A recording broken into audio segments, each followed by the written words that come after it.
Furious 7 was the first movie in the Fast and Furious franchise since Too Fast, Too Furious not to be directed by Justin Lin. This time around, it was directed by James Wan. As the Furious squad once again lived their lives away from the action scene, Owen Shaw's brother Deckard seeks revenge on Dom's team for Owen's injuries. I only have 2 movies left to review in my Fast and Furious review series leading up to F9, the Fast Saga. I already reviewed everything from the Fast and the Furious all the way up to Fast and Furious 6.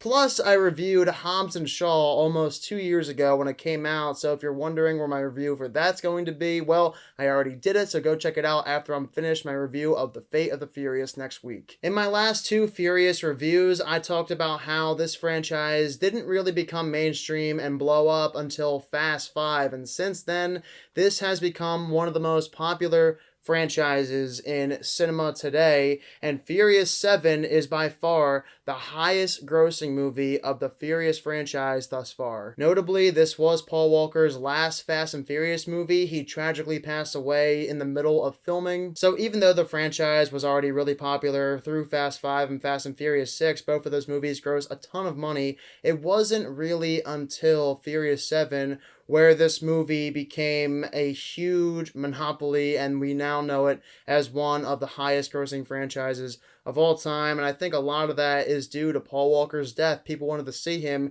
in his last Fast and Furious movie, and this was it. I'll get back to Paul Walker in just a second. Now, a lot of people consider Furious 7 to be the best of the franchise. Obviously, you guys know I don't agree with that. I think that Fast 5 is the best of the Fast and Furious franchise. I understand why people think Furious 7 is the best, but in my opinion, it's not nearly as good as Fast 5, and it's even a step below Furious 6, I think. Just like the previous 2 movies, the action sequences are again really entertaining. They are very high octane, adrenaline pumping. There's a scene where they drive cars out the back of a plane, they parachute down to land, and then they proceed to drive on the side of a mountain.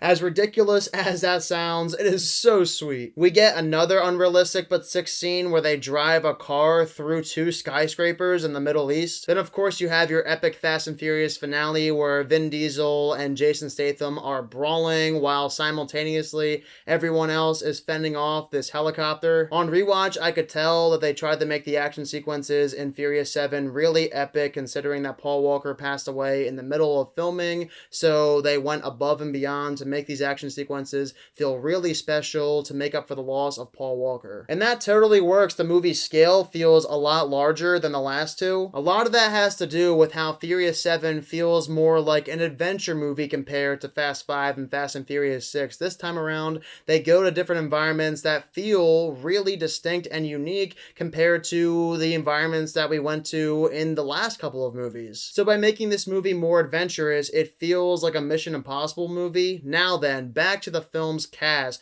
Paul Walker, boy oh boy, do I miss this guy. These movies don't feel the same anymore with the absence of Paul Walker. He was one of the franchise's cornerstones, and he was great in his last Fast and Furious franchise performance in this movie. I have to admit, Furious 7 feels more personal than the other Fast and Furious movies with Paul Walker's send-off. And last night rewatching it, I have to say, I began tearing up. It's a really well done finale. They tug on your heartstrings. It's a nice little montage with Paul Walker showing him through all the movies. I only have one other thing worth mentioning before I get into my negatives. Jason Statham is Furious 7's main villain. He is the brother of Owen Shaw, played by Luke Evans, and without a doubt, Jason Statham is the best villain of the franchise. Luke Evans easily takes second place, but every single time I see Jason Statham on the screen, the man owns the show. He makes it so much fun. He's great in both the action sequences as well with all of his dialogue. He's very funny. He has terrific chemistry with everyone in the movie. He is a great villain and a fantastic addition to the franchise. So with all of that out of the way, I have a couple of reasons for why this is not one of my top 2 to 3 favorites of the Fast and Furious franchise.